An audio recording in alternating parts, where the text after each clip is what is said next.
नाशिक शहरात दिवसेंदिवस गुन्हेगारीच्या घटना घडत आहेत.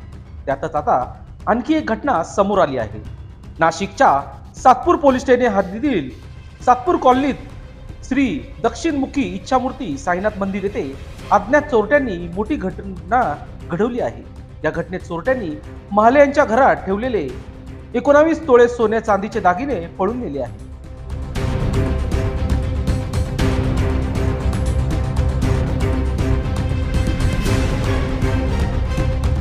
यानंतर माहिती मिळताच सातपूर पोलीस घटनास्थळी दाखल झाले.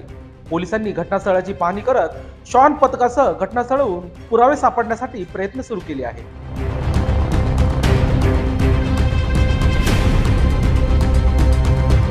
मिळालेल्या माहितीनुसार रमेश नामदेव महाले, घर नंबर 1681, सातपूर कॉलनी, श्री दक्षिण